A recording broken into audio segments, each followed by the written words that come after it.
Hello and welcome to episode 137 of the Battlefield podcast. I am your host, Ola, aka Chalk1, alongside Tim, aka Darkness429. And this week, we told you this a few weeks ago when we first had him on the show, we have back our special guest, Daskro, on the program. Hello. Hey, guys. So we've got a few things to take care of here right off the top.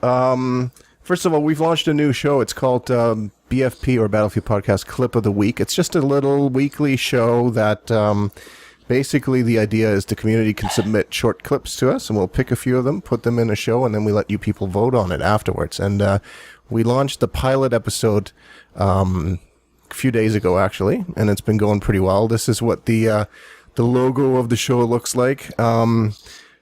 I don't actually have a link, but if you look at our YouTube channel, youtube.com/battlefieldpodcast, you'll see the first episode. And then there's also the poll. And as of right now, if we're looking at the poll results, Billy the Kid's video is actually leading by some 16% or so. So we'll see how long that keeps going on. As long as you guys keep submitting clips, we'll keep putting them together and letting you guys vote on it. So it's a nifty little idea. We think, and feedback so far has been good. So check that out if you haven't yet. And the reason we're doing a show after only 1 week since the last show is we've actually got quite a bit of news that was released by EA and DICE over the last week. So let's get into that here in a second. And now for the latest Battlefield news.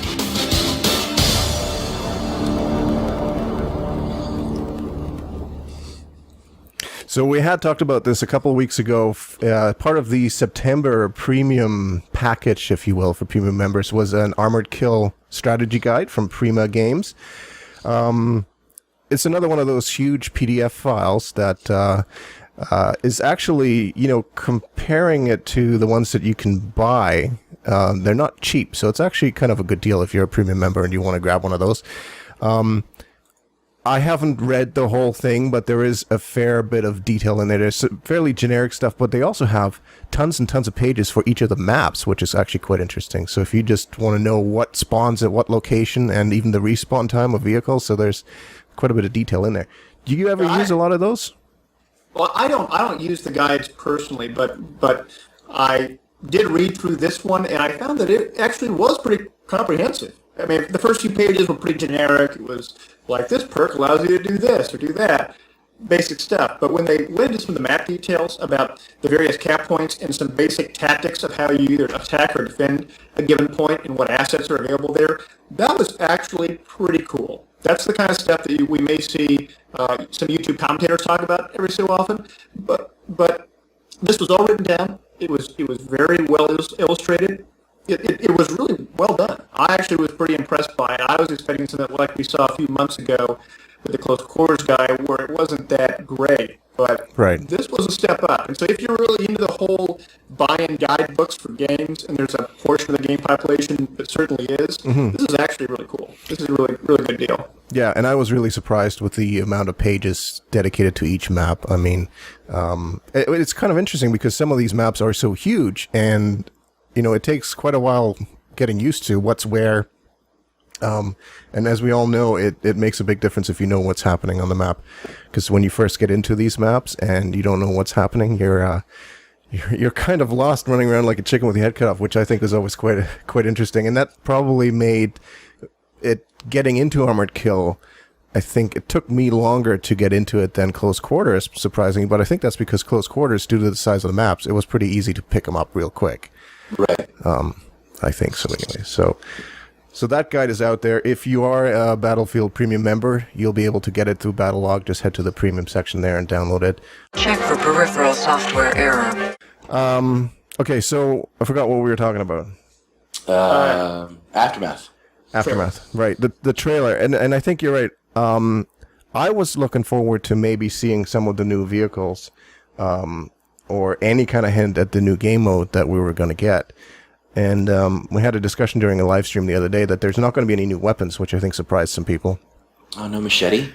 No, which is, I think, what a lot of people were, He's really hoping for a machete. thinking we were going to get, because you could see that in the screenshots that they showed, the guy with the machete. So no new weapons, but new vehicles and new game modes. But yeah, like you said, Daskro, the trailer itself was really just showing off some of the environment. And a lot of it seemed to be almost, I don't know if it was recycled straight from single player, but it was similar to part of this single player, one of the missions where the earthquake happens there. You're inside. Well, one of the things that I found a bit strange was Zinto had made some comments on Twitter and on Reddit about the fact that Aftermath is not going to have the kind of things that were originally advertised on Aftermath months ago, and that there's some kind of disconnect between EA and DICE in terms of what actually is going to be delivered. Now, he didn't say certain things weren't going to be available, but he said that there were errors within what would have been published in the past. And so it concerns me because it may mean no new vehicles, or it may mean a much more limited scope in terms of weapons or in terms of game modes or maps. I'm concerned about this, but hopefully DICE and EA can get everything sorted out of what is and is not going to be offered and go from there. Yeah, there was actually a tweet, right? Is that the one that you're referring to, where somebody said, I don't know how that showed up on that website? Yeah. Yeah, I thought that was a little bit of a gaffe. That was interesting to see. And people in chat saying EA doesn't even know what EA is doing. And that's probably not really all that surprising, considering the size of EA and that they deal not only with DICE, clearly as developers, but, probably hundreds of other developers that work under that umbrella. So, but I guess, the trailer itself didn't really give us a whole lot of new information, so we'll have to wait and see. But December still seems like a long time away anyways. It is. So hopefully we'll see some more things coming up soon enough. I'm looking forward to it. Yeah. Okay, then they also had, again, it seemed like somebody at DICE woke up this week and started writing a whole bunch of articles on their blog, which was fun to see. First, they did that live chat with Lars, where he answered community questions. And then they wrote up this article called Meet the Battlefield Veterans, where they basically took 4 of the guys out for a 10th anniversary lunch, I guess, and had a big discussion about, the history of Battlefield, where it's come from, where they think it might be going. This was all with Magnus Walterstadt, Matt Stahl, Lars Gustafsson, and Stefan Vukanovic. I thought it was kind of interesting to see the history of some of these people who have been involved with the franchise for such a long time, and also how some of them got started. Yeah. Well, I particularly enjoyed it because it sort of hit upon a lot of the same moments that I, as a player, experienced 10 years ago when playing the game, such as them talking about wanting to have sort of this no-limits core experience where you could do stunts if you want to do stunts. You could fly a helicopter, or fly a bomber, or fly a dogfighter aircraft if you wanted to do that. That it was only limited to your imagination. And they talk about how they were sort of made stunts videos, and they were so amazed by how many people were doing those kinds of videos. This is well before YouTube. This was just people having fun. Mm-hmm. And there were a number of gaming teams that focused on nothing but that. It was a pretty cool thing to see. And the thing was, I remember doing some videos myself 10 years ago. I remember playing on Market Garden and launching tanks across the bridge. And we'd make a competition to see if we could launch a tank and clear that big river void and see if we could hit up. And it'd be like lunging or what's that? The Olympic sport, shot pivot or whatever it is. Yeah, that kind of thing. Yeah, that was really cool to sort of see them talk about it and them talk about how they wanted to create a Rock Crusaders philosophy in terms of how the gameplay was done, and how they had all these problems creating the game, and how they always feared they weren't going to do it, but they eventually got it, and were just amazed by how popular it got. To me, that was really cool to kind of see them speak in retrospect of how difficult it was, but how much they were able to accomplish in it. Right. I think it was really cool to see the different things they wanted to do in the game, but how limited they were with the technology they had at that time. And just how to see how far they've come in 10 years. That was neat. Well, I mean, when Battlefield 1942 first came out, it was, all those features were unheard of before. The amount of players, the number of maps, the fact that you could just get into a vehicle and drive that around, and now you were having armor battles, whereas before you kind of had to, you either had a game where you were an infantry soldier, or you had a game where you were a tank. There was no game that just bridged that whole thing of, you can walk around, hop in a plane, walk over there, hop in a tank, and do all those things. So, and obviously the technology now is a lot more suitable for that. But what they pulled off back then with the limited resources, I guess. It's funny, they talk about how they wanted, like, with boats, how they made boats look like they were actually moving through the waters. They were animating the water on the boat to make it look like it was moving, but it actually wasn't actually touching the water at all. It was really the other thing that has happened, ESN, which I'm not sure if a lot of people are actually aware of this. It's just a little logo at the bottom of the Battlelog website, basically. But they're the creators who, I guess, really designed the whole Battlelog framework.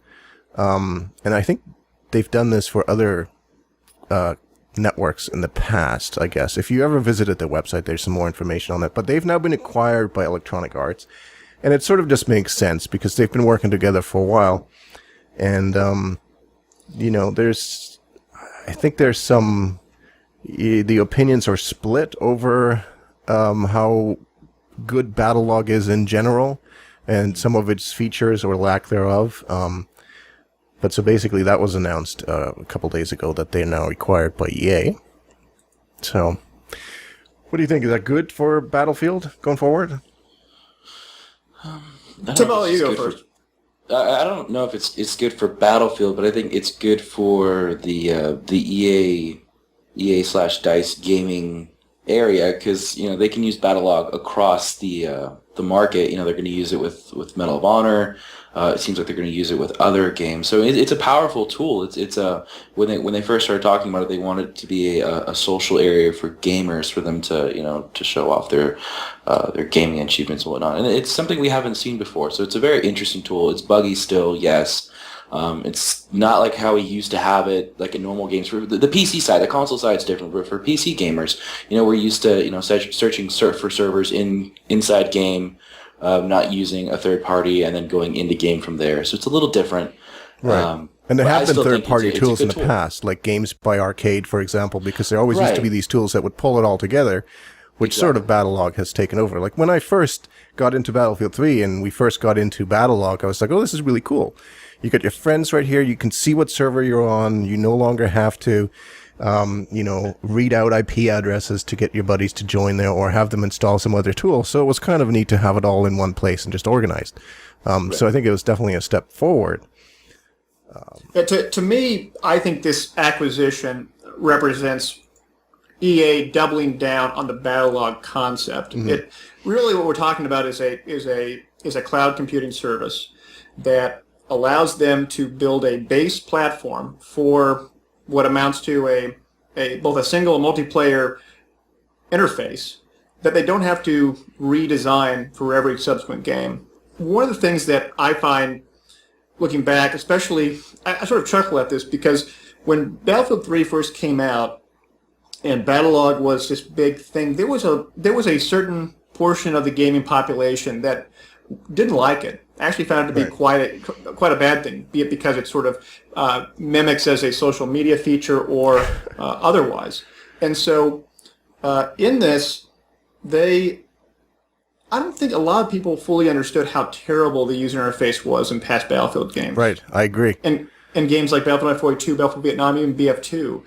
2142 was sort of the first one where they introduced friends lists. So you kind of had that. Yes. Well, they tried. It was an attempt in the right direction. But you're right. Like 1942, the server browser, lots of filters and stuff like that, but no easy way to tell where your friends were. Yeah. So. And I remember playing with my friends and having to do just what you said. Either read out the IP or worse yet, tell them the first few letters of a given server name and hope they find it. It's the one with extra in it. That one. Or it's equal signs D dot whatever, or you say, oh well, the map's just on Stalingrad, and so search for Stalingrad, and then you'll be able to find it. And that was so frustrating. I remember spending a lot of time doing that kind of stuff. And Battlelog is so fantastic in that respect, in terms of being able to see not only where your friends are, but just to copy and paste the server URL directly to whoever you want to play with, regardless if they're on Battlelog or not, and then they can do the rest. Right. That's very powerful. And to me, I think they're realizing that this is doing interfaces is not the core attribute of what a game design company is supposed to do. It's supposed to be a good game. The interface, in terms of how you get in the game, how you configure the game, how you find multiplayer, is very much a secondary aspect of the game. But if you mess it up, if you don't do a good job at creating that aspect, it actually ruins the experience for a lot of the players who play. And so, in acquiring ESN, it allows them to basically have a team dedicated just modernizing Battlelog and keeping it up to date and bug free, and then simply integrating it with whatever engine or whatever game that they're integrated on. And so this is very similar, maybe perhaps what Steam does in certain respects to some of their games in terms of multiplayer, because at its core, it's still using the Steam application in terms of finding servers, in terms of finding friends and things like that. This may be EA's attempt at trying to do that and reduce costs at the same time.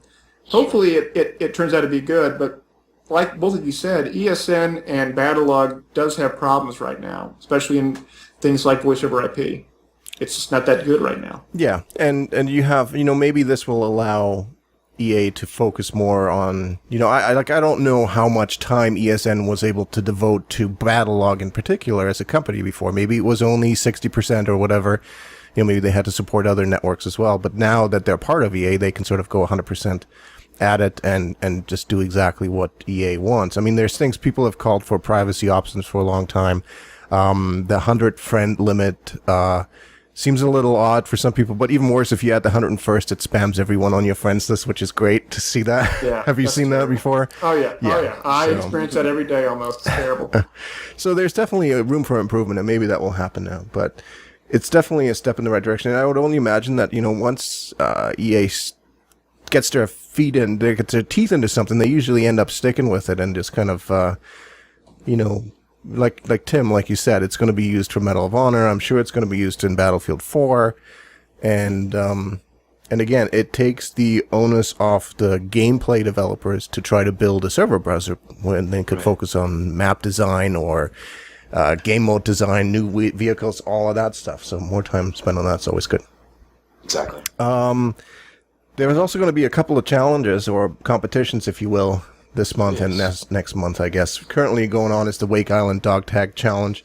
And it's really simple. They got, it's just a goal to reach 19,420 maps or rounds played on Wake Island. Did we get that? Did we see that? You see 19? Well, we're not that Maybe? close. Maybe? Okay. I had this. I was actually surprised to see that. So it's broken down by the systems, by the way. So the PS3 is tracked separate from the PC and separate from the Xbox 360. Everybody gets that dog tag when that system reaches the goal. So nobody's the loser, they said in this case. But it sounds like there may be other ones in the future. Are they taking the total sum of all three, or is it just whichever console gets there first? Well, once a system gets there, that dog tag is unlocked for every player on that system. So the second and third place, they still get that dog tag. It's just whenever they reach that goal. They just have to reach that goal. Yeah, and I was actually surprised to see that the PS3 was leading the way as of last night. They were around 3,600 or so rounds played. The PC was down in the 2,400 range or something. Ooh. So I was surprised that it was less. I thought PC was going to be the at the top of that list, but I feel like this was still BF2 times. Yeah, that it would be already done, because Wake Island was the map to play in BF2. But I feel like that is changed now with the BF3 population. They don't find Wake Island to be the map of choice anymore. No, and I mean they clearly they picked it because of the heritage and the 10th anniversary. Right. It's the map that's been around and everything. But I'll tell you, Hequan and myself, Hequan's Chalk too, we put in our time over the last few nights. We've been playing that map, and I'm almost sick of it. I hate to say it, but it's a very polarizing map. And we remember this if you played it in any of the previous games. It can get pretty lopsided, especially if you're on the island or vice versa, really. You end up with no spawn points as the Russians or the Chinese in Battlefield 2. It's tough. And if you end up with no spawn points on the island as the US, it's also quite tough. So it's a fun map to play, but... It's fun to see, though, coming from BF2, how much the J-10 had power over that map.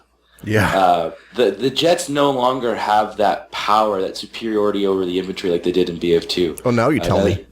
Now that you don't have the bombs they used to have with the J-10, and you were able to do those strafing runs, those powerful strafing runs that we all remember. Yep. It's definitely changed the way that you play that map. So it's very interesting to see. Yeah, and it's quite fun. You know, and like I said, in this particular challenge, there's not going to be any losers. So no matter when a system finishes to 19,420 rounds, you get that dog tag. But it sounds like clearly they now have a system set up for future competitions like this.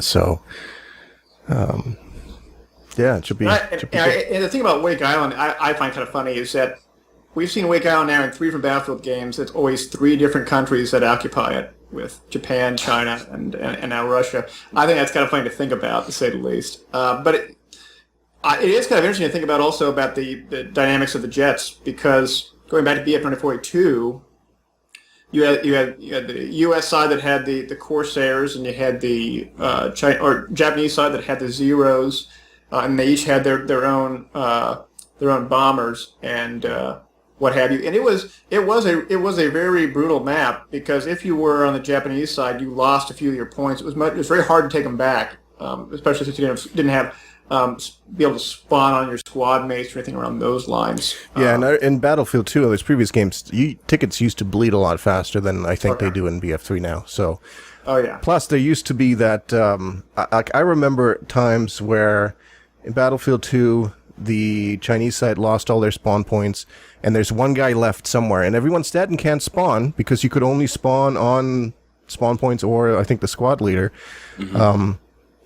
And everyone's in the chat basically saying, like, he's over near A, he's hiding in the bushes. And it's usually one guy that's AFK who left 15 minutes ago. And it's like, damn it, now we have to wait for 20 minutes. And then one of the team's like, no, you're trying to provide disinformation because they want to keep on going.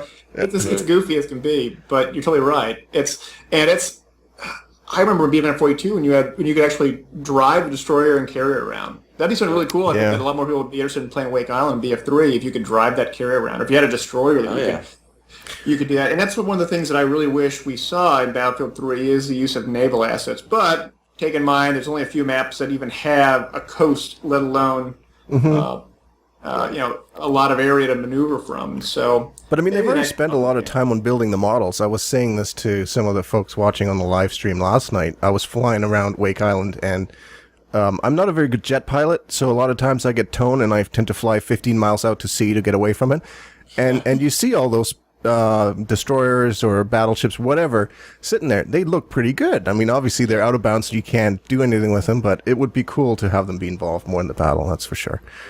Yes. Submarines. Who can never forget submarines? I remember submarines. Submarines were pretty awesome. Submarines are great. And the submarine destroyers that we had, they dropped the big torpedoes into the water. The torpedoes, the depth charges. Yeah, it's great. I mean, I remember back in BF-42, and this sort of goes back to what the 10-year anniversary with Large and others were talking about with creating these stunts. We had a guy on my team way back when, who loved to drive the boats around. What he would do is that he would boat sex people. He would take a boat, do a 90-degree hit against the boat. The boat would tilt over, right? And just like when you ram a tank and the tank goes over, your tank, he can turn his turrets, but he can't actually hit you because he's at a high angle.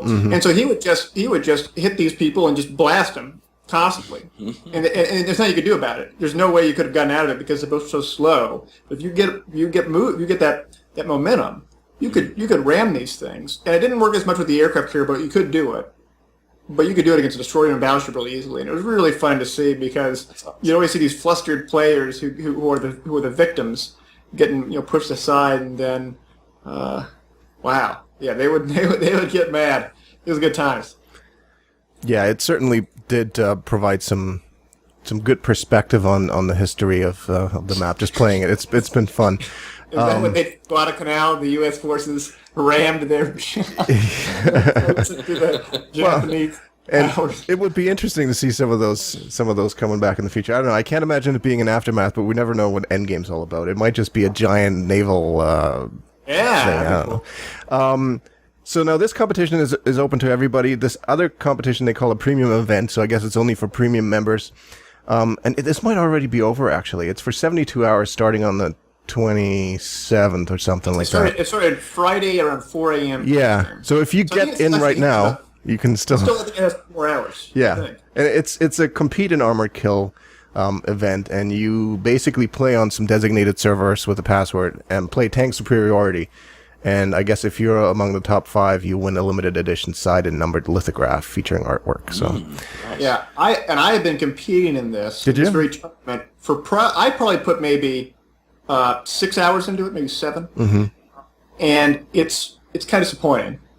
First off, there's about a dozen Euro servers and a dozen US servers, and at any given time, there's probably only, get this, 25 to 30 people playing. Really? Whole PC market at any given time, including peak hours. And worse yet, it's all the same people. It's not as if there's all these different people trying it out for a little bit. These are people that so I didn't log 7 hours straight. I probably have played a combination of 7 hours over the course of 5 different times on Friday, Saturday, and today. And it's always the same people. It's like it's like they've got their shit bucket out and they're going to get their top up. And the worst thing about it is that a lot of these guys doing it that I see there the most often, they're not even that good. They're just grinding it. Mm-hmm. And so I'll get in, I'll kill them, and they'll get really mad and they'll write some really terrible things about me. And then I'll leave, and then I'll come back 5-6 hours later and they're still playing. And right. And so good players really that don't have the patience to play those long sessions, or simply can't because they don't have they just don't have the time commitment for it. Mm-hmm. They're not going to get anything out of it. And so it's, to me, and plus it's on the basis of kills. And so there were some guys who were just going either an infantry role and just killing people, by sniping them, or they weren't even going after the objective. They weren't capping the cap point. Oh, so it's just any kills. It's not even tank kills. Just any kills. Oh yeah, okay. Wow. And that's really disappointing for people that are doing tank on tank action, because a lot of times you'll actually win the tank battle, but they'll jump out right before they blow up, and so you got the kill. Great. And they run away and they scurry off and try to kill them, but then you get killed because there's a few more tanks coming over the ridge. Right. And so you all this effort, and you don't get the kill out of it. Yeah. So I was disappointed with this, and I don't think I'm gonna get in top 5 because I'm not putting as much hours as some of these other people are.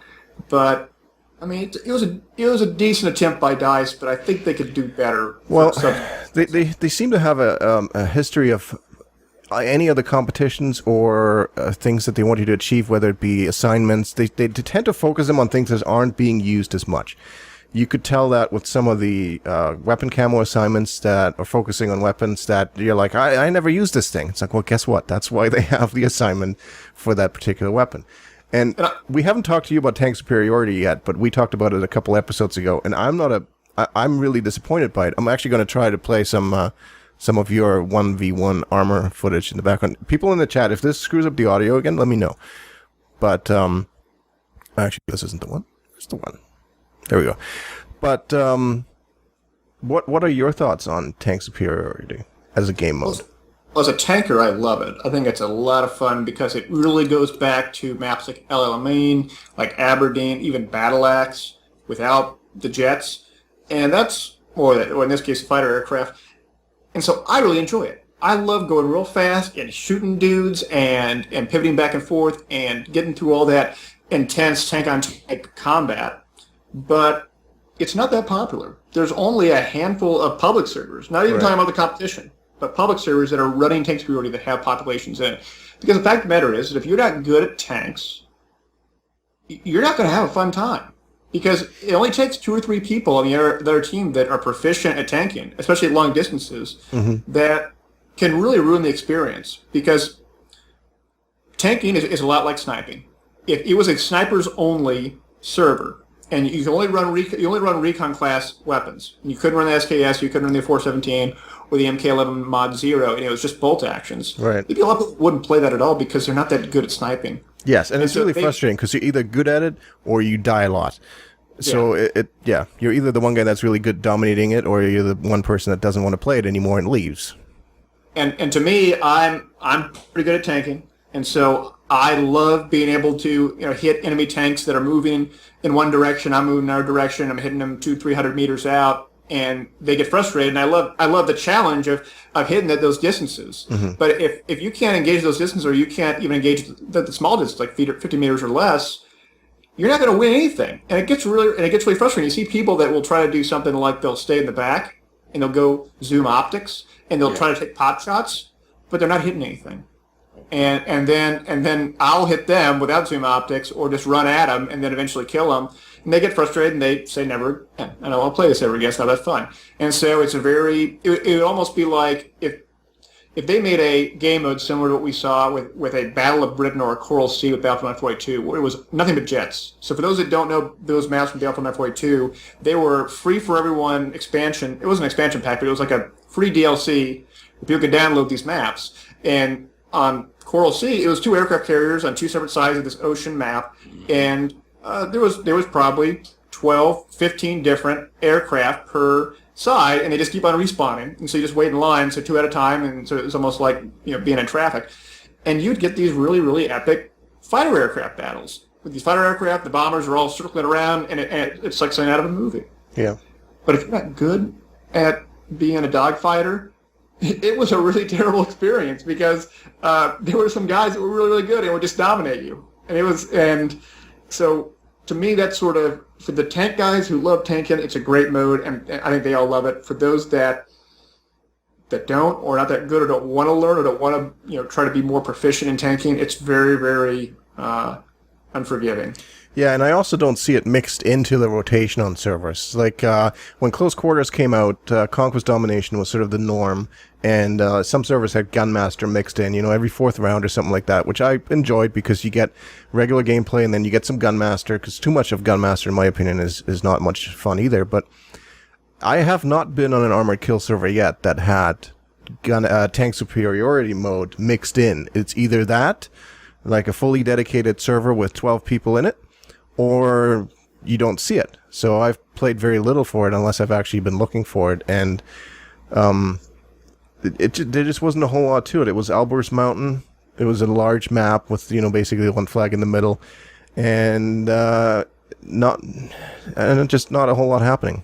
So no. And if you really want to be a better tanker, play Tank Superiority, because because you can play, and the op tempo is so quick, because you either die or not die, but there's always a tank available. It's great in that respect. But if you don't like tanking, or if you don't like being a recon and running SOFLAM, avoid it, because you're not going to have fun. Mm-hmm. So that's my 2 cents on the matter with Tank Superiority. So let's keep talking about Armor Kill a little bit then. I think the last time we talked to you was just before it came out. Obviously, the gunship's been a big thing of discussion. Our last episode was entitled "Arg Gunship," and we've coined it a bad word now, but it's gone through several patches and tweaks to it. In general, what are your thoughts on the gunship as it stands now, both in Conquest mode and Rush mode? Because at least in my opinion, it's quite different. The impact that it has on the game is very different in Conquest versus Rush. So, well, I'm happy that they were able to tweak the AC-130 spawn timing. I think that made Rush a bit more even, because previously it was really, really lopsided for the attackers. Yeah. But even now, it still requires the defenders to have a very effective and decisive counterattack on it, be it with stingers or otherwise, to take it out. If they don't, it's still gonna be really, really destructive. And like in Conquest, the ability for it to be a mobile spawn beacon is incredibly frustrating, to say the least, because it allows the attackers to drop dudes behind the MCOM, or behind the MCOMs, and that makes it very difficult to defend.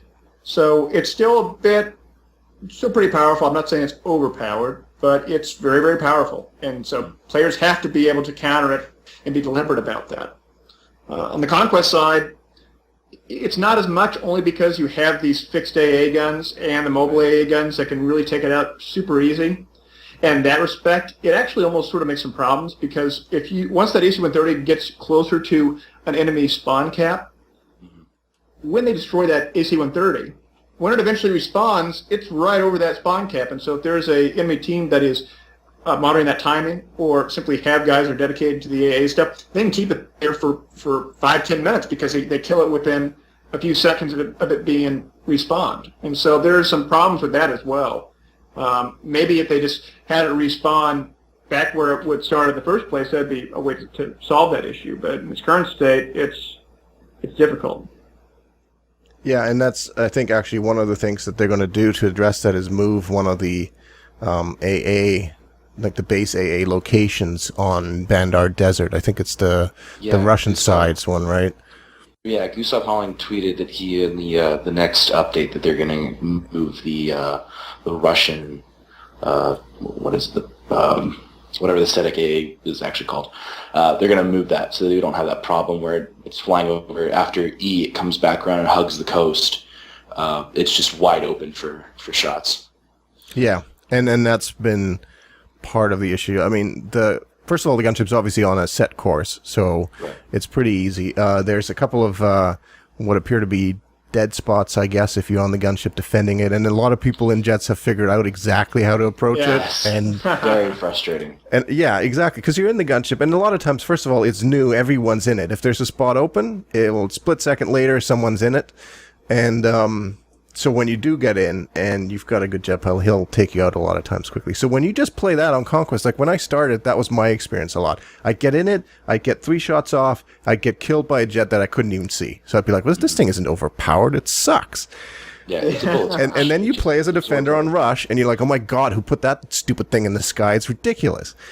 So, I sort of harken back to the B-17 from BF-942, where you could have the tail gunner or the turret gunner to ward off fighters as they were coming at you. So we kind of have that already in AC-130, but like you said, there are blind spots where you can't shoot them as they come from different angles. So maybe they put like a ball turret at the bottom of it. That would maybe solve some of the issues behind it.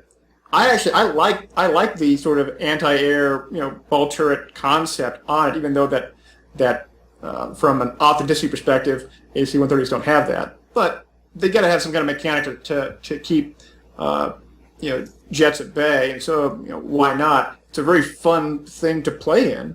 I think it's a lot of fun to go against helicopters or jets in those ball turrets because it almost feels like something from World War II kind of thing, and or previous Battlefield games. And so I think if they were to solve that sort of blind spot issue, like you alluded to, then it may make it more viable or more effective.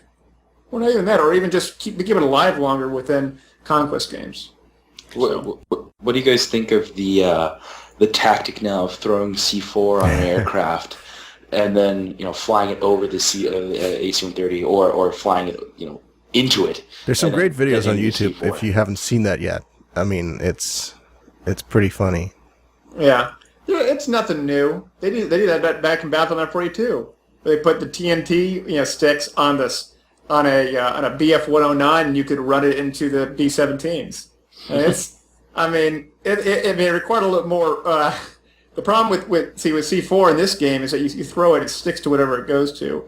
The dynamite in BF-942 did not stick to anything, and so you basically had to find this little cubby where the dynamite would not fall out of the aircraft when you'd fly it around, and then if you did a maneuver one way or the other, it would start to fall off and then fall to the ground.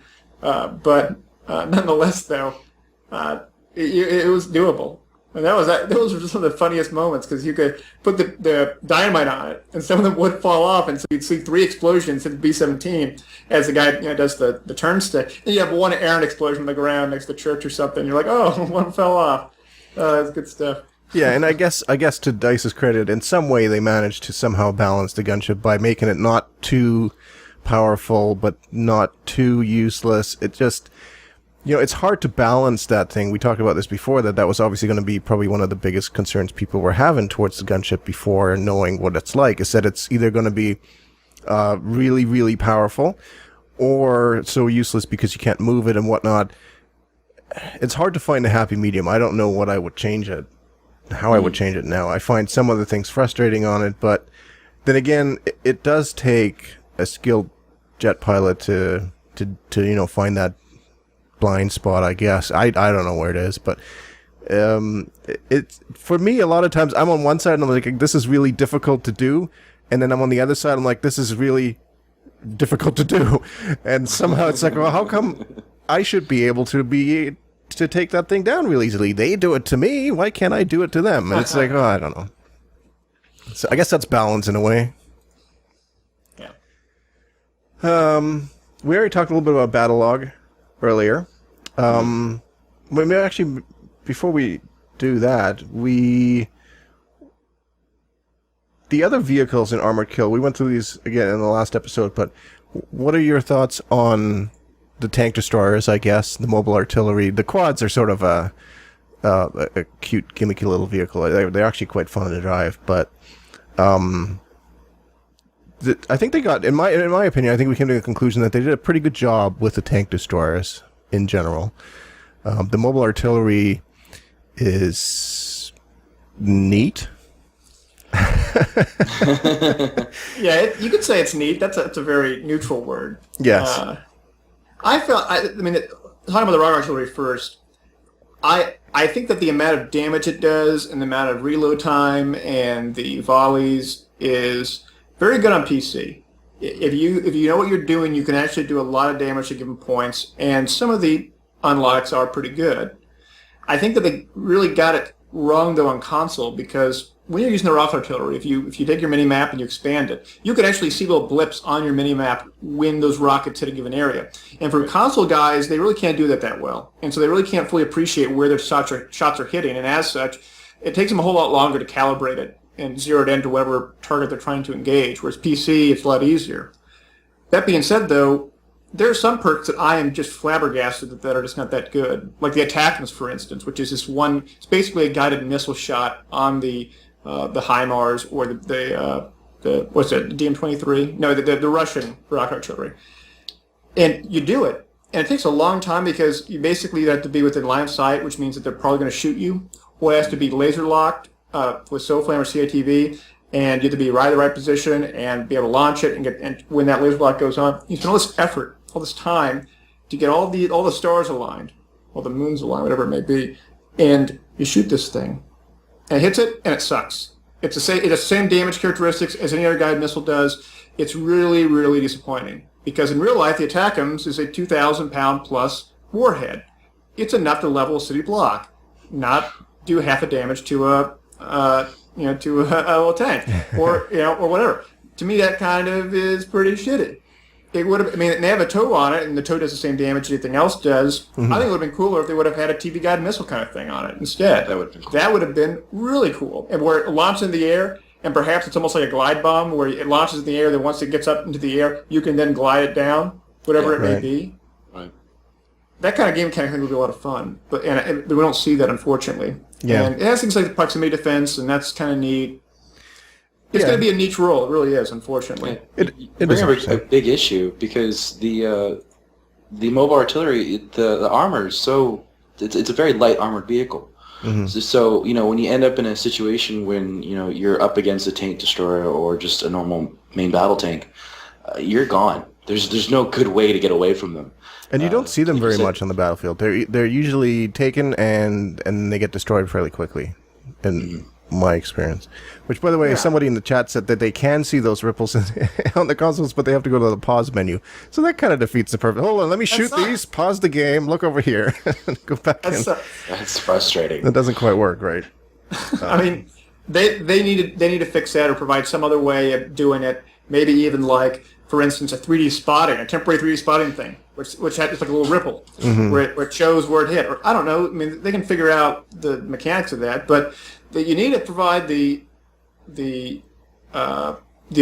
console guys' ability to use effectively, or even, dare I say, give them an auto aim like they have with some of the guns. Give them an auto aim where if they point within a direction of a given cap radius, it hits the cap radius, or it hits plus or minus the cap radius wherever they're in. I mean, that's sort of what I'm talking about. Yeah. You got to keep these things viable for everyone to play, and if they're not fun and if they're not useful, people will stop using them. Right. It's sort of. And we need to have that in place for people to fully experience all aspects of the Battlefield game. Yeah. And onto the Tank Destroyer, though. Mm-hmm. Tank Destroyer is really good. It is, dare I say, overpowered relative to other tanks. I know Tank Destroyer is supposed to kill tanks, and so that makes sense, but at the same time, it has a lot of armor. It has reactive armor on all It four has more sides. than I thought it was going to have. Yeah, and it takes damage differently compared to the tank. And so hitting its rear, hitting its front, it does the same amount of damage. It's all about angles. And so if you get a shallow shot on any aspect of that tank destroyer, it's going to do not much damage. But if you get a 90-degree angle shot, whether it's in the front, rear, or sides, it's going to do a lot of damage. It's going to do about 45 damage. It's a lot of damage. And you combine this with the fact that the tank destroyer is much more maneuverable. At least the LAV on the U.S. side is. The Sprud is the same speed as the T90, but the maneuverability on the LAV allows it to move around very quickly and create those shallow angles so it doesn't take much damage. So I think that one way you could probably fix this and fix the issue more generally with the IFV versus tank, because right now the IFV is more powerful than the tank, is maybe give the tank a bit more health, maybe, relative to the other two vehicles, or maybe give it a bit more health, but also give it, or reduce the amount of damage the tank destroyer gun does. And I know that there's a bit of a paradox because the tank destroyer is supposed to kill tanks. Yeah, I guess. I also think that time, they put too many tank destroyers on some of these maps compared to the main battle tanks. You're supposed to kill, like you said, tanks with the tank destroyer, but it seems 80% of the time you're going up against another tank destroyer anyway, so it's equal again. It's just the same thing versus another, but I don't know if that's actually the case. It feels like that to me, though. And there are some little differences here and there between the tank destroyer and the main battle tank. There's a bit of a difference in terms of how the shell arcs. I don't think it's that significant. Some people say it's a big deal. I don't think it is. I think the biggest thing is that your reticles move around a whole lot more because it's not as stable as a platform. Yeah, it's right. a whole lot faster. And so if you watch, as you're watching this video that's being shown right now, when I fire this shell, my entire tank body moves about 10 to 15 degrees in one direction before correcting itself. And to some people, that is way too taxing to utilize and move at the same time. They want to say, oh, well, if I'm moving like this, I clearly can't move anywhere else. I have to wait until I correct myself. Well, no, you can still move around just as much. It's just that you're sort of always in motion. And in that respect, it's almost like sort of playing the old Quake games, in the sense it's just a cacophony of different movements and damage, swirling around you, that kind of thing. So that's my take on tank destroyers and the rocket artillery. Yeah, you timed that perfectly with the video clip, by the way, too. So really well done. I have a question for Daskro that I wanted to ask you, and I almost tweeted this to you a couple weeks ago, but I wanted to wait till you came on the show. Can you explain the high explosive round and the use of it? Because when I use a high explosive round, I don't see any difference. I'm not sure for the tank destroyer. I wasn't really sure what the unlock was really meant for. Well, the high explosive round does less damage to the tanks, but it has more of a blast radius relative to that of the main gun. And so in situations where you are fighting an enemy infantry that's in a building, so for instance on A, B, or C points on Bandar Desert, where they're sort of nested in there and you want to get a little bit more blast damage because you can't get a direct shot on them, then that's where it's really effective. Or if they're in, let's say,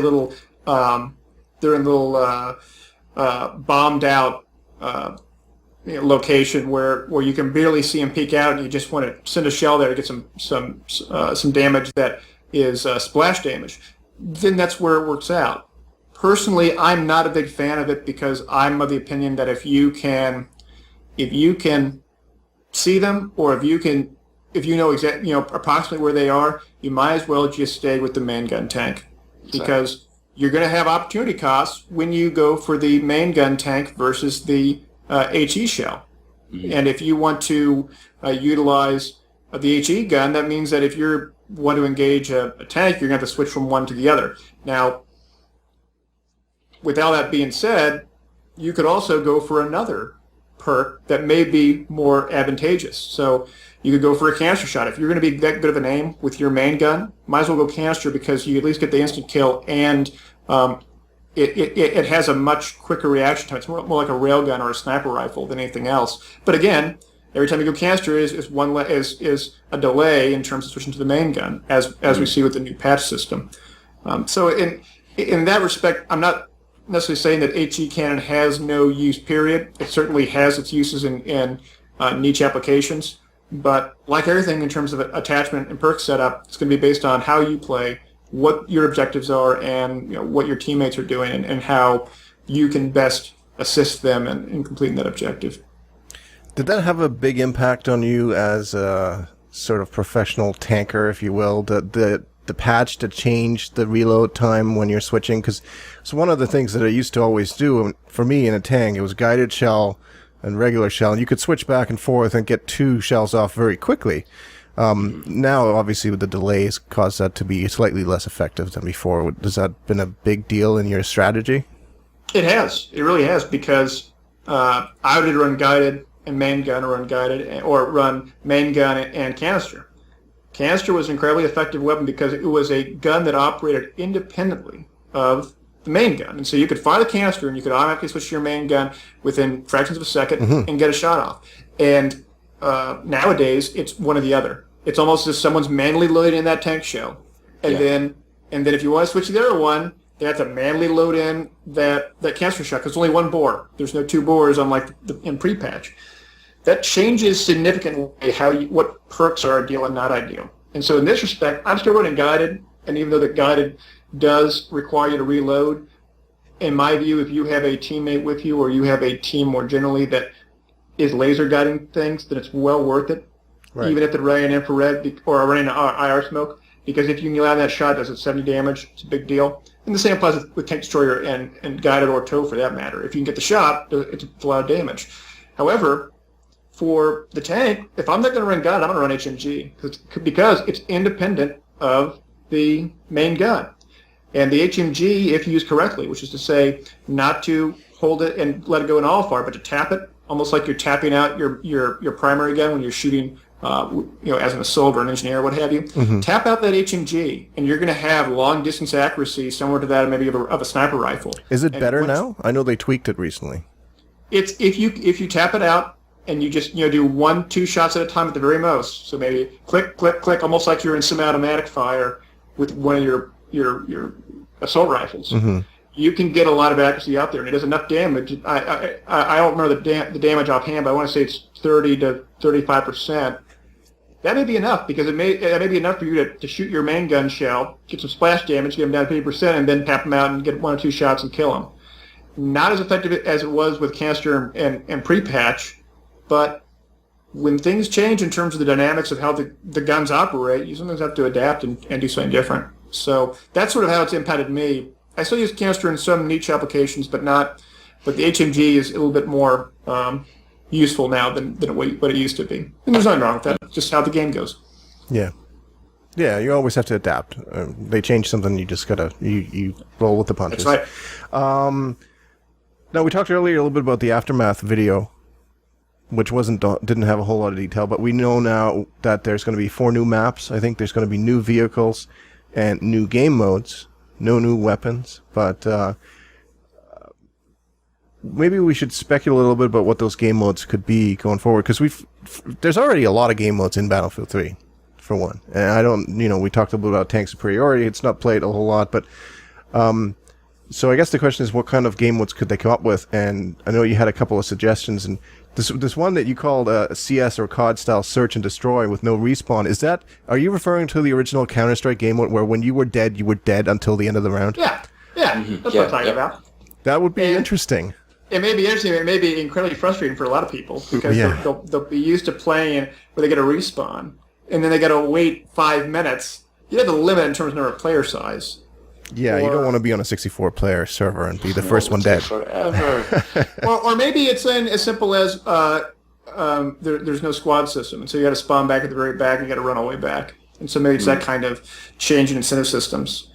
Maybe that, or maybe even like an assassination kind of game where you have one person who is the VIP and you got to protect them. Yes. That kind of thing. That would be incredibly cool to do, and that might actually tie in with the storyline of the earthquake, the aftermath. Maybe some high-ranking official, whatever, is stuck somewhere, and you have to escort him out. I don't know. It'd be cool. So I've actually played that with some of the gaming communities I've been a part of. It's actually a lot of fun, and you'll set these arbitrary rules, such as everyone on the defenders and everyone that's on the attackers all has to run SMGs. the SMG unlocks, and the one VIP can run whatever he wants to run. So he can run like a machine, like an M60, or he can run an AK-971, and so he has this huge advantage over all the other ones, and it's really cool to sort of see that play out. And I would love to see that kind of thing take place, where you can put up these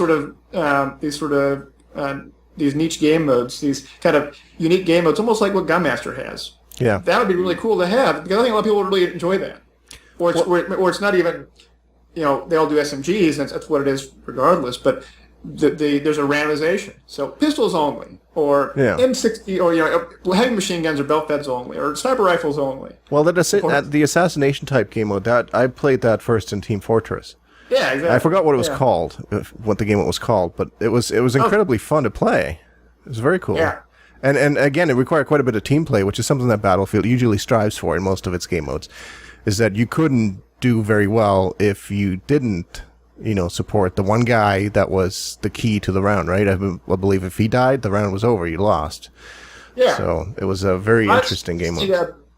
I think on a map like Zeba Tower or 925 or even Scrap Metal, I think that would be really fun to play, and I think people would really enjoy that, especially if you mix up the kind of guns they can and can't use.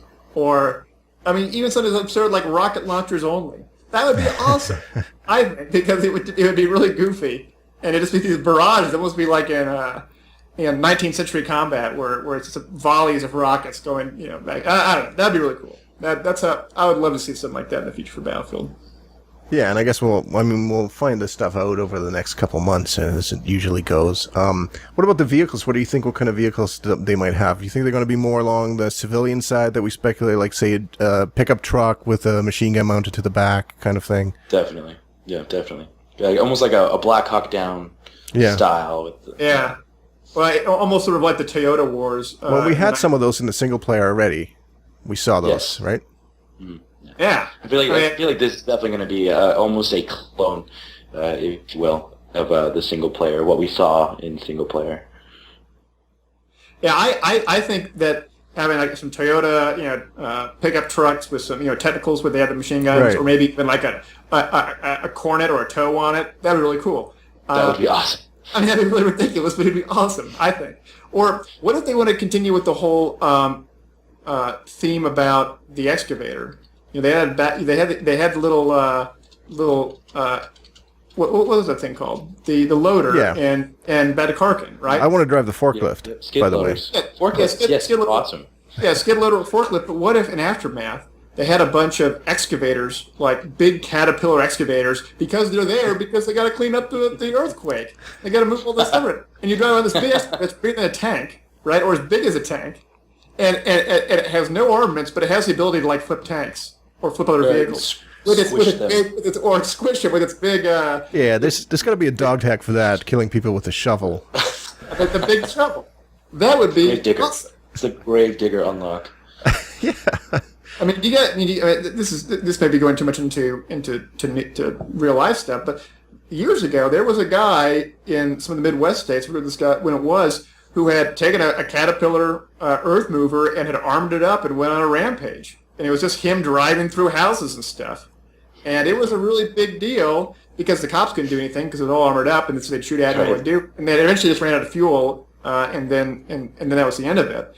But I like the idea of this big excavator, this big whatever it is. I'm getting the nomenclature wrong, so people that are in the construction business could probably correct. It's the big yellow things. It's the yellow Caterpillar thing. Yeah. Well, and I think John Deere makes a few of them too, But I'd love to see something like that, where maybe you have sort of the same kind of map destruction we see in Sand Crossing, where as this thing runs into the buildings, parts of the scaffolding and stuff like that starts to fall down and crush people. Mm-hmm.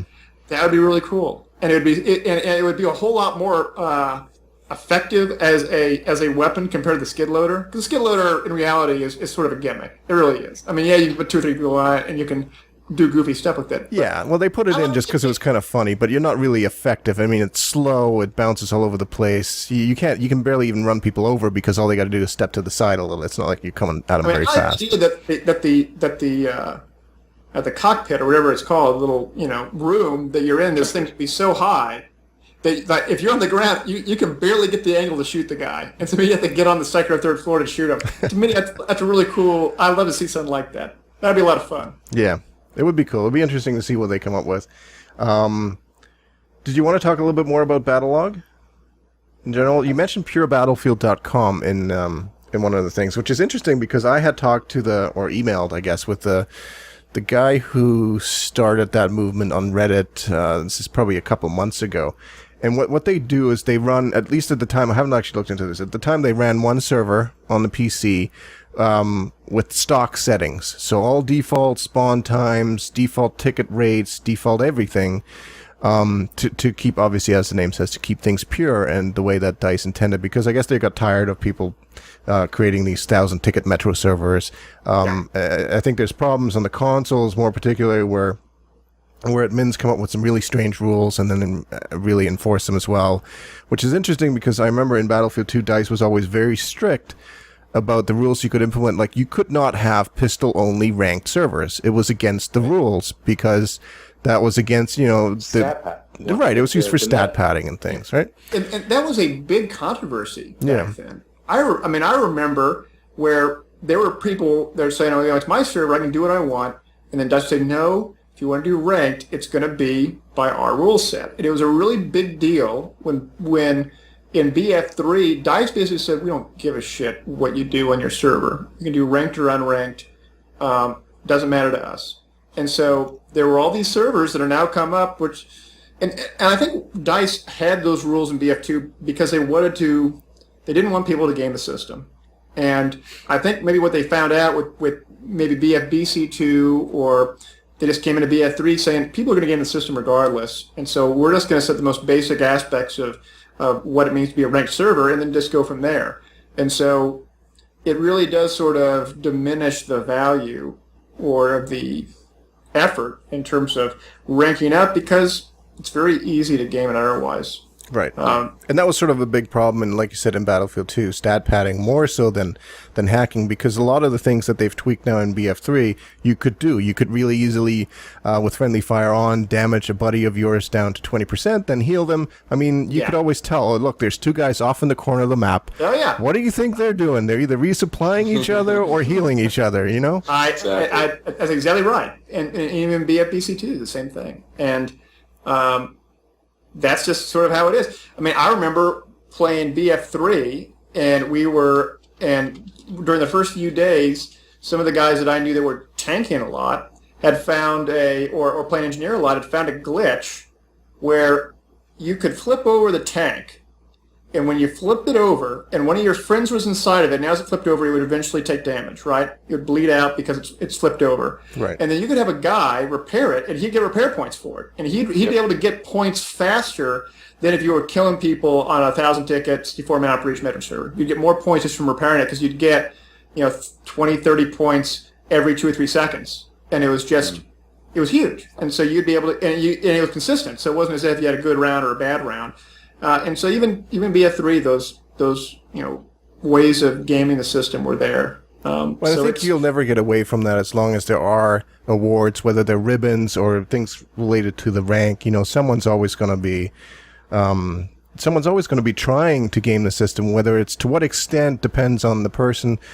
But and DICE goes through and they reset people's stats and all those kind of things. But yeah, but on the purebattlefield.com stuff, one of the things that's really cool about Pure Battlefield right now is that they have a TeamSpeak 3 server that is connected with their server. And what's really cool about it is that if you join their TS3 server and if you're in your Pure Battlefield server, it will put you in a given TeamSpeak 3 channel where the rest of your squad is. And so, surprisingly, I'd say maybe out of their servers, I'd say maybe a third to maybe 2/5 of the players playing are actually in the TS3 server.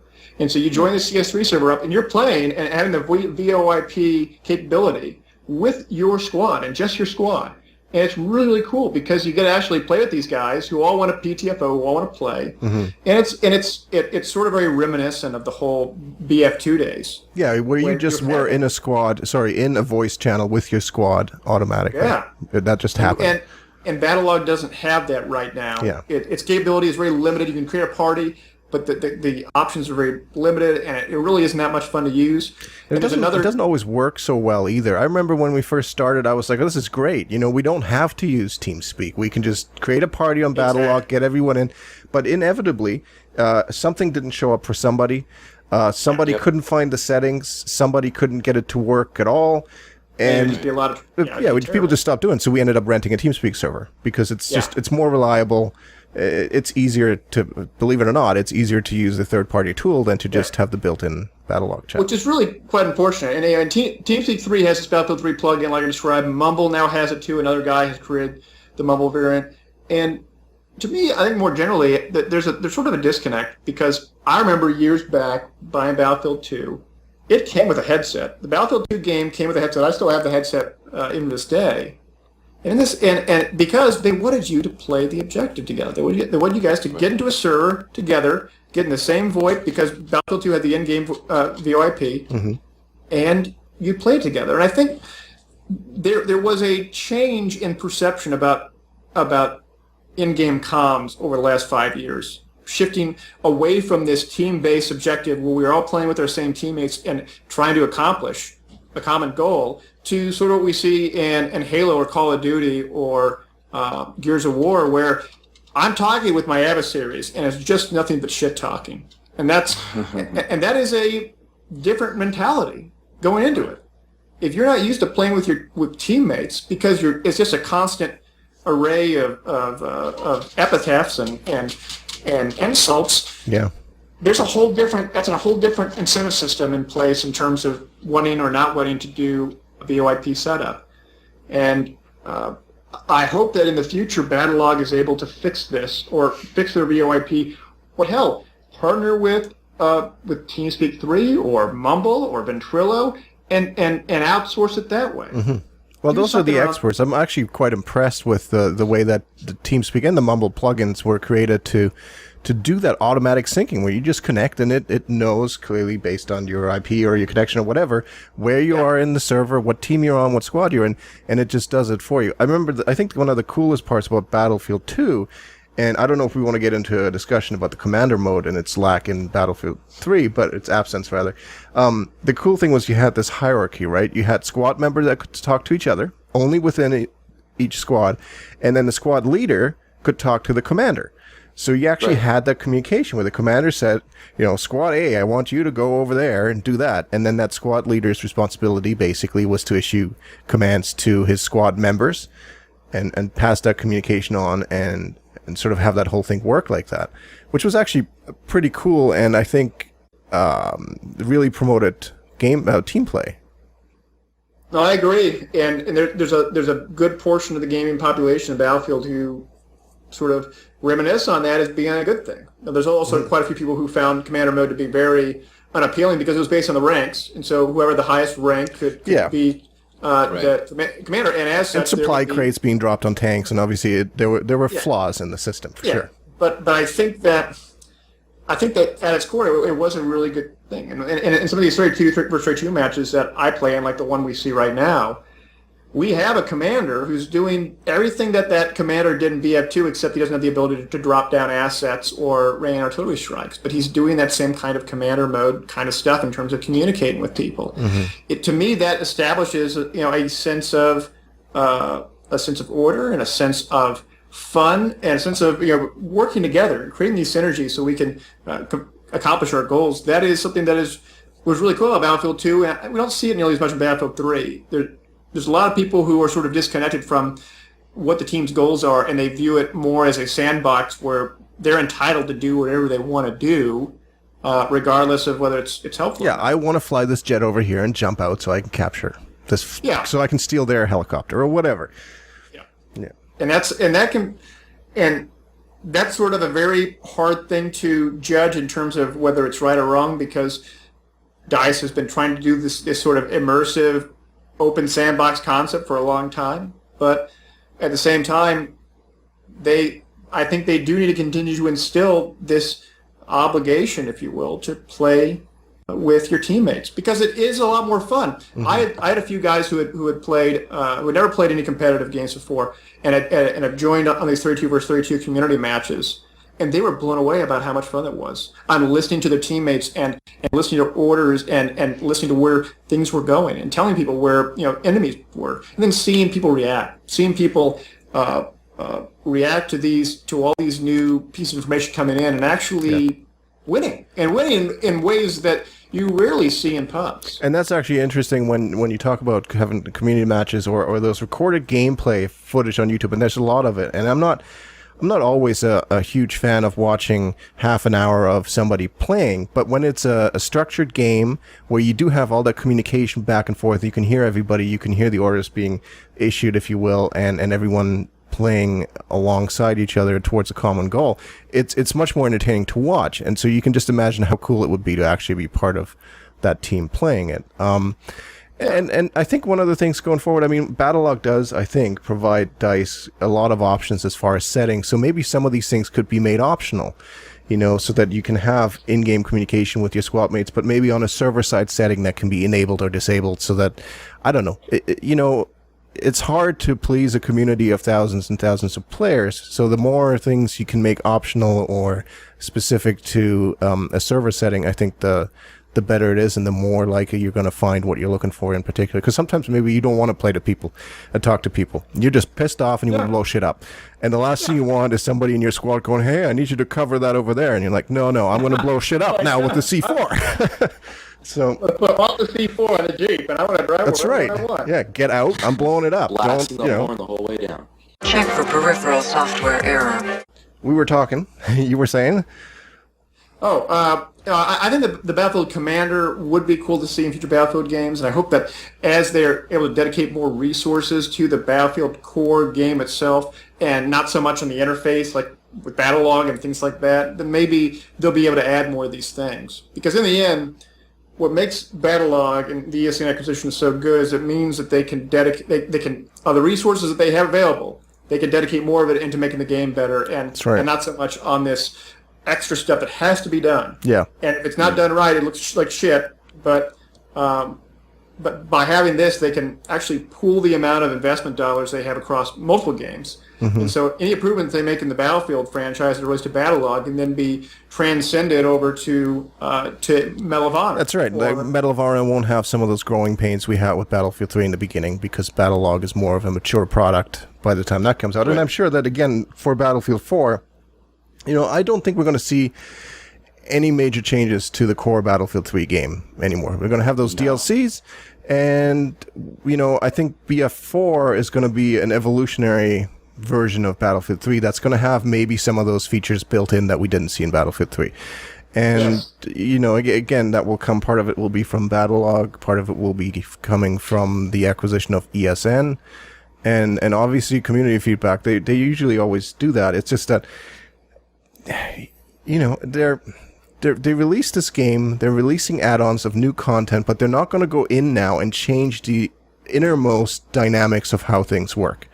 They may say, okay, we hear you. Battlefield 4 is going to have VoIP integrated on PC or something, even though I guess they could argue now that it already does with Battlelog. I mean, it sort of does. It's not the greatest, like we just said, but I don't know. I think we'll see those things in the future.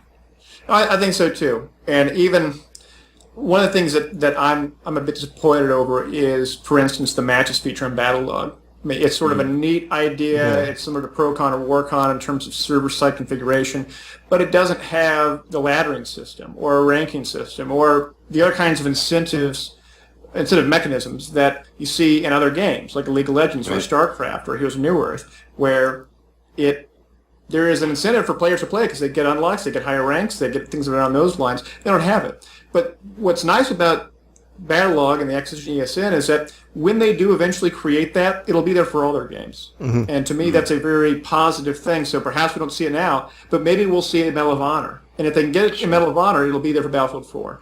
And so that's sort of my positive spin on the matter, is even though there are issues with Battlelog as it stands, when we see incremental upgrades in other non-Battlefield games that happen to use that Battlelog system, we know that it's going to be a good thing for the next Battlefield game as it comes out. So it's going to be there.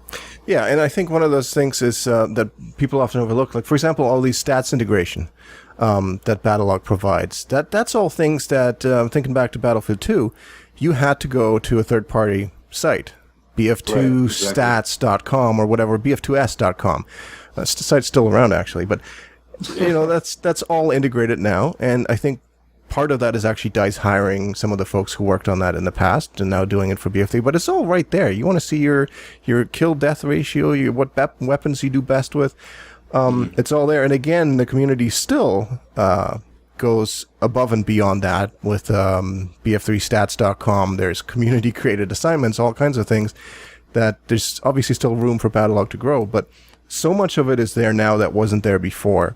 That's pretty cool. The one thing, the 100 friends limit is still weird. Just the other week, they integrated it with the Origin friends, so now all your Battlelog friends are on your Origin friends list, which is great because I have people to play the Simpsons game on my iPad now that I didn't have before.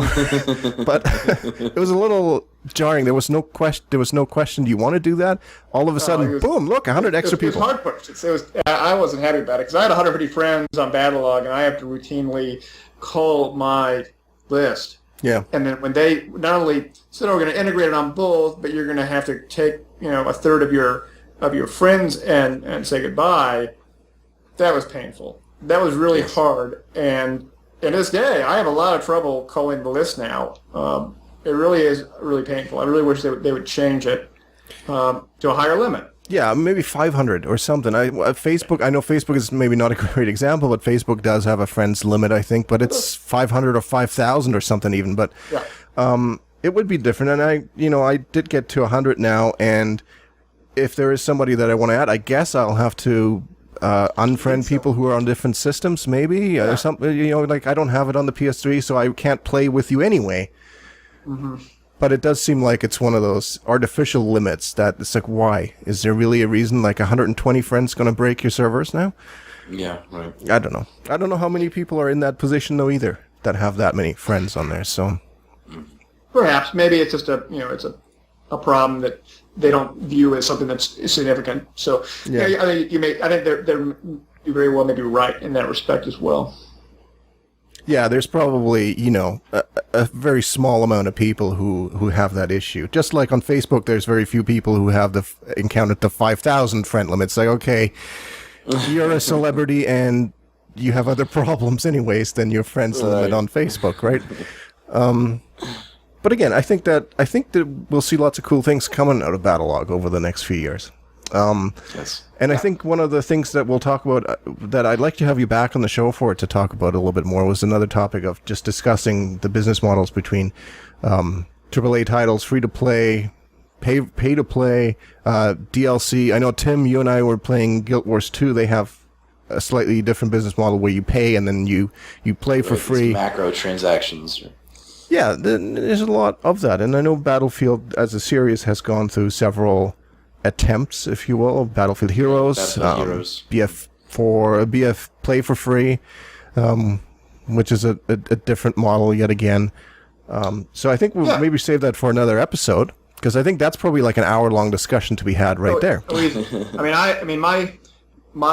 My background is in business strategy, and so that's one of the things that I really sort of enjoy looking at and talking about and describing what models work and don't work in terms of making money, which is in the end what a lot of these game companies, big game companies, like to do. Yeah, let's not kid ourselves, right? I mean, they're all there to make money. If Battlefield isn't making money, we're not going to see a Battlefield, 4, 5, 6. That's right. So. And we can only imagine, how things would have been different if DICE would have been like Westwood or Cave Dog or some of these other studios that made fantastic games 10, 15 years ago, and now they're gone. Yeah, because they just didn't make the money. Yeah. I mean, it really is quite jarring when you think about it in that kind of context. I think what we should do then, like I said, we'll save that for another episode, and maybe we'll take some questions from the chat if anyone has any questions for any of us. I know there's one question from, username with lots of X's and letters, in no particular. He's wondering if you're in an office, media room, or garage. I'm in my basement. There you go. This is my area, and that's why there's rafters and stuff, because it's only partially finished, and you're looking at part of the unfinished side. So nothing fancy. It's just a basement. I know somebody. It's man cave. Yeah, it is. Yeah. I know somebody from the last episode had commented on the T-shirt that you were wearing. It was, Which one was that? It was the CCC one. Oh, the Communist Party one? Yeah. Yeah. But I think they were referring to whether it referred to that codec pack. I forget the name of it, but there's a codec pack out there. Yeah, CCCP or CCCCP. Yes. Codec pack, which is the combined community codec pack. Right. No, it doesn't. This was a T-shirt that I just bought off the internet years ago, entitled Communist Party. Just a coincidence that it looks similar, but no, it's nothing to do with that codec pack. I guess Demise had a tweet talking about the blue tint in Battlefield that's been sort of a subject of some controversy. And I believe he stated that he likes it and kind of said, live with it. It sets us apart from other shooters. Get over it. Yeah. Do you have any thoughts on the blue tint comment or the blue tint in general, I guess? I've seen people who have done FXAA modifiers to take off the blue tint. We call it a mod. It's sort of borders between a mod and a hack. It's very close to a hack. Because FXAA injection is verboten in most leagues and ladders. I would imagine. And Punkbuster will flag it in many cases. Mm-hmm. So, but it looks pretty sweet. I think it doesn't look that bad for a lot of them. So I wish that there was an option to make Battlefield it less 4 blue. probably be less blue. Yeah. That could be the sales slogan, actually, right there. Battlefield 4, now with less blue. Yeah. That works. Now with realistic color schemes. Or something. Yeah. Because it is annoying, and I would like to have more options there, but and because, as Tim mentioned, it's basically a hack. I'll never use it. I don't want to try to target myself by using it. No reason to ban yourself from the game. I don't want to do that. So. Let's see here. It's a couple more minutes, then probably. Question from GamerNat. Do you think the gunship should be taken out of rush mode and armored kill? Kind of touched on this a little bit, but do you think there should be a server-side option to be able to disable the gunship and just play the maps without the gunship? I think that would be kind of interesting if it did have an option, or... Is it in all game modes, by the way? Is it in Team Deathmatch? I don't think it's not. So you could just play Team Deathmatch then. If you want the maps without... Well, I guess you don't have any vehicles at all then, but... Yeah, that makes sense. But no, I think that with the new changes, it's a bit more even. I think the AC-130 is still a bit overpowered. I think it probably wouldn't be as bad if perhaps there were if the defenders maybe had a mobile AA or something else around those lines, or some kind of more capability to take it out. I mean, beyond people simply going Stingers or Iglas. But I think as it stands, it's not as bad as it was a few weeks ago. Is there supposed to be? Sorry, Tim, I'm sending Tim messages. This is our production background, and stupid autocorrect, right? I'm sending him absolute gibberish. So it just said. The question is soldier upgrade tomorrow. Has anyone heard anything about the soldier upgrades that are coming out tomorrow? Is there one supposed to be tomorrow? I have no idea. I didn't hear about it, so I was actually pulling up premium as we were talking. So we don't know. No idea on this be. part. I haven't seen any tweets or anything about it, so no, and I think we'll be as surprised as you are. In September they announced at the beginning of the month all the stuff coming out for the rest of the month. So I would expect we'll see that again. Got it. Yeah, this is tomorrow, October 1st. Yeah. So I don't remember reading anything. Maybe about it's the dinosaurs finally. It doesn't say anything about it though. I hope maybe it'll just be weapon camos that we don't know about, because I swear there's a bunch of weapons now that have camo. There is some weapon camos coming. So I saw that in the premium section. If you hover over one of the things for October, trying to find which one, the unique in-game content for October, it says here on the 1st, get 5 new premium exclusive assignments, each unlocking 1 new weapon camo. there we go. So maybe that's it. And then there's going to be a premium event. No details on that. And the premium video. Looks like that's going to be some playing tips straight from the DICE developers. Get a sneak peek at an upcoming expansion pack. It sounds exactly like the one in September. So I would assume it's safe to assume there'll be more Aftermath footage sometime in October. But yeah, lots of weapon camos again. And like I said, I mean, as we get closer to Aftermath, we'll have that to talk about. There's going to be more content coming out. Who knows? October is a little lighter than September, according to the premium calendar anyways. And we'll definitely do another episode with Daskro on, and we'll talk a little bit about the business model behind Battlefield, and not just Battlefield, maybe, but the game industry as a whole, because there's a lot of avenues that companies are trying out, and you can see this where they're actually trying different things. Like, maybe if we do it like that, maybe can we charge people $10 a month? Even premium was something. Can we get people to give us their money up front?